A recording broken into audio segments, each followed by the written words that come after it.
بسم الله والاب والابن والروح القدس الإله الواحد أمين. النهارده عايز أكلمكم عن الاحتياجات النفسية اللي بيحتاجها الإنسان، ولو اتسددت صح ينتج إيه، ولو ما اتسددتش أو اتسددت غلط هيأثر على الشخصية إزاي. أولا الاحتياج هو إيه؟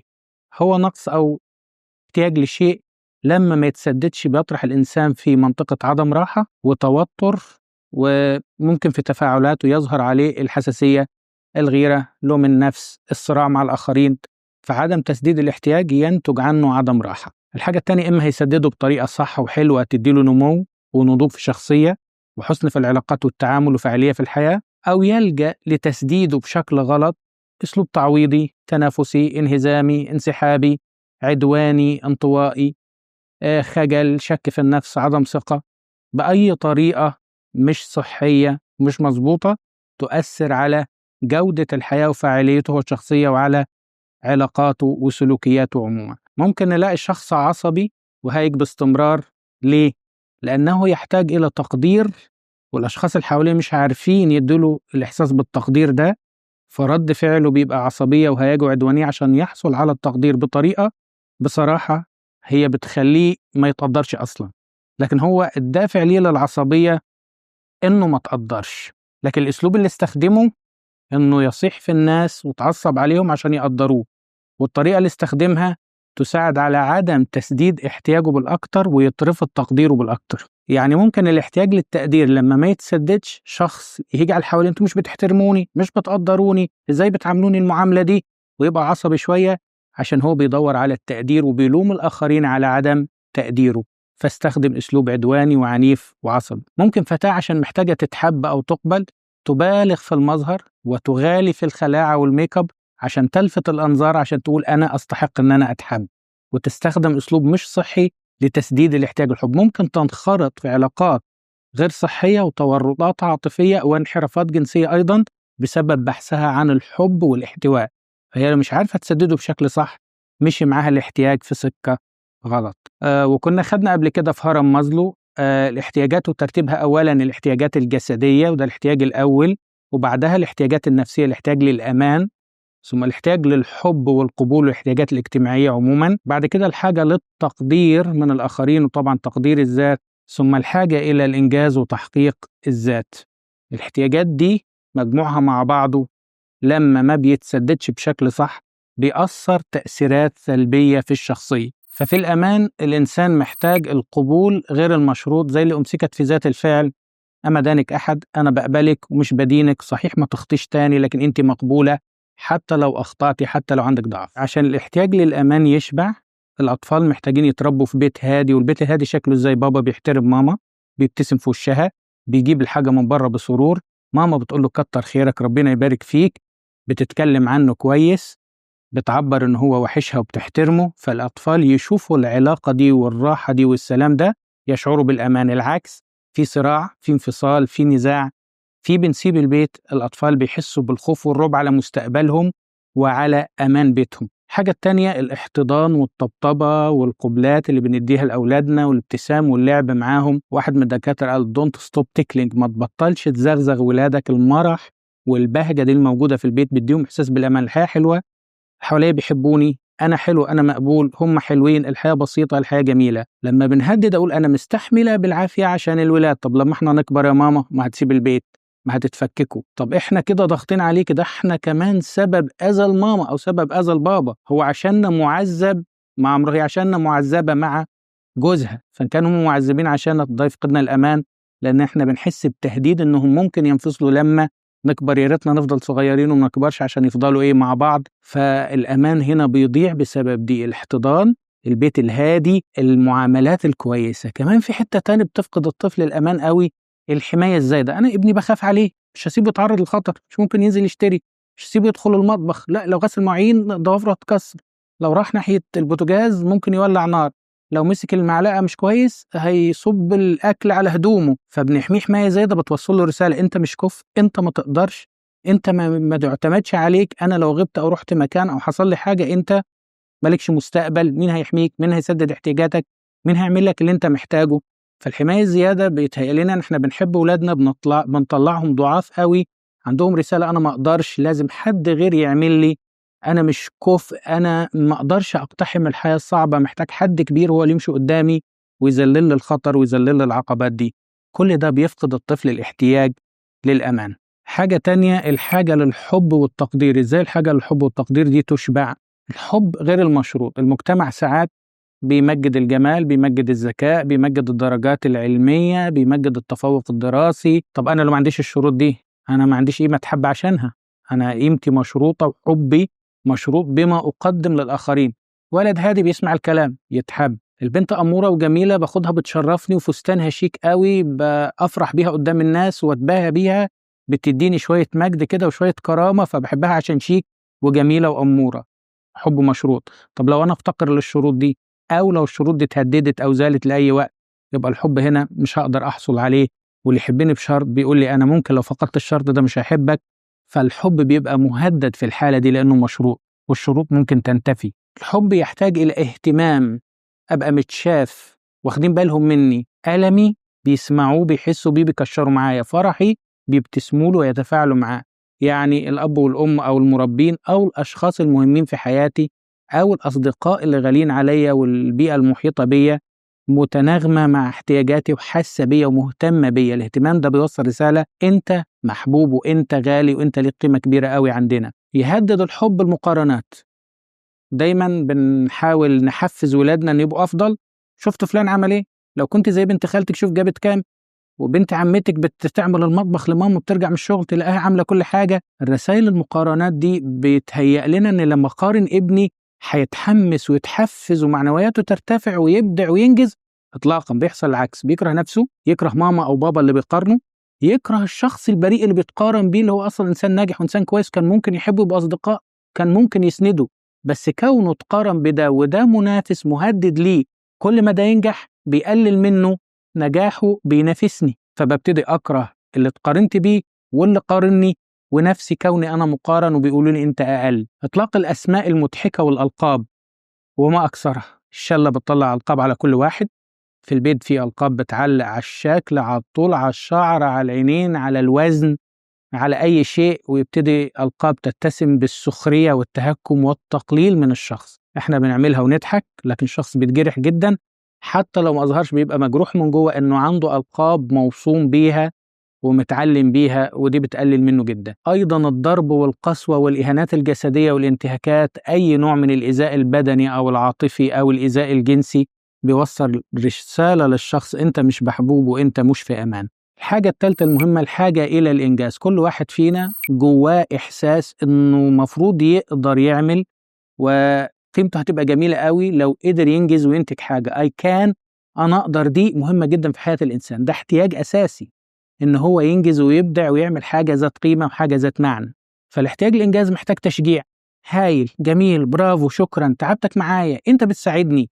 أذكر أم كانت بتحب تشجع بنتها اللي عمرها سنتين وعايزة تعمل معاها كل حاجة، فكانت تقشر التوم وتحط القشرة تخليها لازقة، وتدي التوم بعد ما تقشره 99% لبنتها الصغيرة سنتين، تشيل القشرة وتحطها هي في الطبق.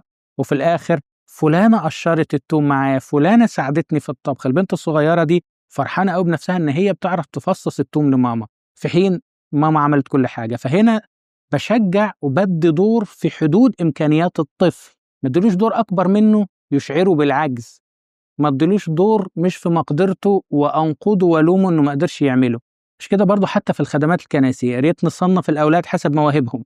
مش واحد صوته صعب قوي وبطيء قوي في حفظ الألحان وخليه لازم في الكورال والألحان، ممكن يبقى في خدمة تانية. واحد موهوب قوي في اللباقة والتعليم أخليه في الألحان وما يدخلش خدمة تعليم. فكل واحد شغال في حتة مش موهبته بتصدر له رسالة عجز وبتحسسه بعدم الإنجاز لأنه مش قادر يتفوق في المجال اللي دخل فيه. عشان كده الأنشطة الكنسية بتتعدد المواهب، رسم وتلوين وميديا وكاميرات وكشافة وتصوير وكورال ومسرح وترانيم. وكل واحد يا ريت تعمل له اختبار مواهب وندخله الخدمة اللي تتناسب مع شغفه ومواهبه وتحسسه إنه أنجز وقدر يحب ربنا بالموهبة والطريقة بتاعته.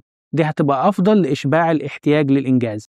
باختصار كده، الأمان والانتماء كاحتياج لما يشبع بيدي اطمئنان، ولما ما يشبعش بينتج شخص خايف وشاعر بالتهديد ومحتاج دايما للتطمين، وأي تطمين مش بيكفيه، ممكن يلزق في ناس عشان يشعر بهذا الاطمئنان.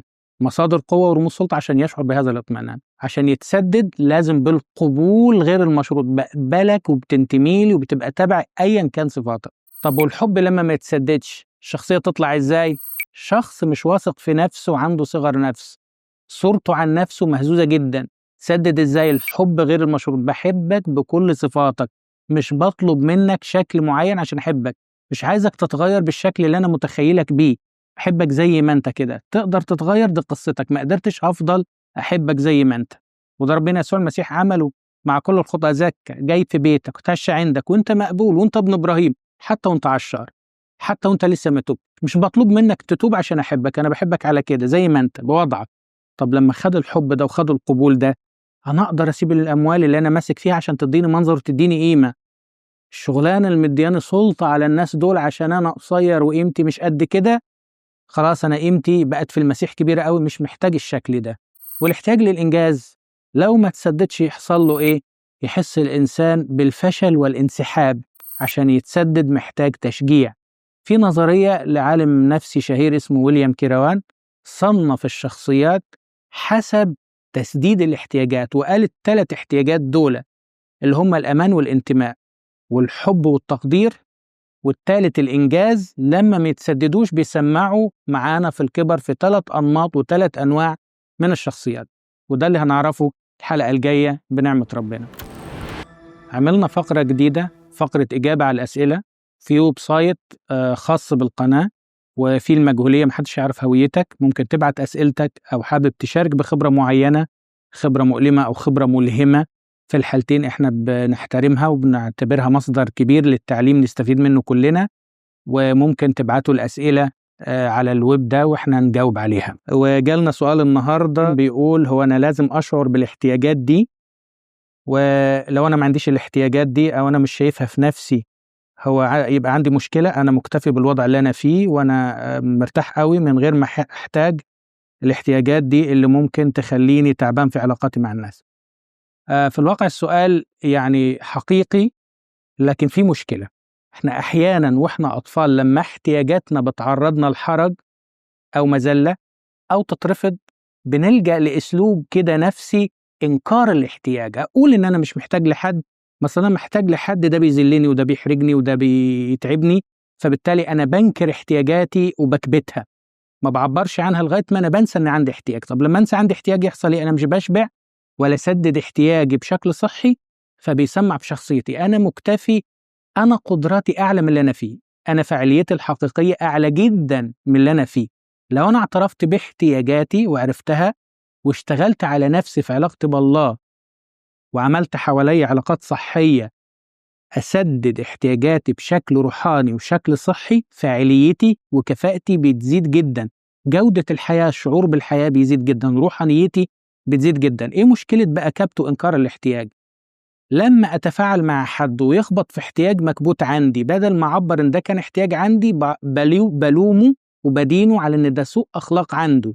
يعني لو أنا محتاج حد يقدرني وما قدرنيش، أقول ده ما بيحترمش الناس، ده ما عندوش تواضع، هو ما بدركش إن أنا اللي عندي احتياج للتقدير وأنا عندي احتياج للاهتمام. أقول هو مهمل ما بيكترثش بالناس. فإنكار الاحتياجي بيخليني أقول هو استفزني، هو أغضبني. لا، أنا كنت محتاج للتقدير، كنت محتاج للحب، كنت محتاج للانتماء. بيحسسوني إن أنا غريب عن المجموعة، هم منطوين عن نفسهم مش بيقبلوا حد غريب. فإنكار الاحتياج للانتماء للمجموعة بيخليني أقول هم إيه الغلط، بدل ما أقول أنا محتاج أنتمي للمجموعة دي. أنا وما بطلب، ممكن أبقى معاكم، ممكن أتعلم في الجروب ده، ممكن أدخل تبع المجموعة دي وأحضر معاكم، ما أقدرش أطلب ده. بقول هم عندهم مشكلة، ما بقولش أنا عندي احتياج. ففي الواقع أنا احتياجي بيفضل عايش، بيدفن حي وما بيموت، بس جوه بيعمل لي مشاكل. فأنا بيتهيأ لي ما عنديش احتياج، لكن هو عندي احتياج مدفون حي جوه المقبرة بيفلفص كده وعامل لي مشاكل كتير جوايا وسرعات خفية أنا ممكن أبقى مش شايفها. لكن في الواقع لازم نقر كلنا نحتاج. الاحتياج ليس نقص، الاحتياج ليس عيب، احتياج طبيعة البشر. الاحتياج يجعلنا نلجأ إلى الله ونصرخ إليه. الاحتياج يحسن العلاقات البشرية، بس لازم أعرف ده احتياجي وليس تقصير من الآخرين. لما أعبر الاحتياج عن آخرين أقول له أنا محتاج كذا، مش أنت غلطت في كذا.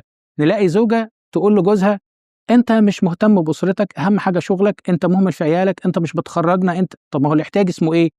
أنا محتاجة للتواصل الأعمق، محتاجة أخرج معاك، وإحنا مع بعض هابقى مبسوطة جدًا، لو اتفسحنا مع العيال محتاجين مرح، احتياجنا للمرح، وجودك وسطينا بيثري المرح ده جدًا، بس أنا ما باعرفش إن ده احتياجي، باقول إيه؟ ده تقصير من جوزي، هو اللي وِحِش، هو اللي ما بيهتمش، هو اللي مش بيقدّر الآخرين، هو اللي أناني، هو اللي مش بيحس بالناس اللي حواليه، وفي الواقع أنا اللي مش عارف أشرح احتياجي، ومش عارف أعبّر عنه، فما فيش حد ما عندوش احتياجات، مش موجود، الإنسان ده مش على الأرض، ده ربنا يسوع المسيح نفسه في أيام جسده قال للتلاميذ اسهروا معايا، أنا محتاج تبقوا معايا اللحظة دي، وأعبّر عن هذا الاحتياج، والاحتياج ما يتطلبش، الاهتمام ما بيتطلبش، لأ يتطلب، والآخر يقدر يساعدني أو يرفض له كامل الحق، هاقبل إنه يقدر يسهر معايا أو ما يقدرش، هاقول لهم ناموا الآن واستريحوا، الروح نشيط والجسد ضعيف، ما فيش حد ما عندوش احتياج، لكن في ناس أنكرت احتياجاتها بسبب تعرضها للوم أو النقد أو الرفض، لما عبّرت عن احتياجهم وهُم صغيرين، فقرروا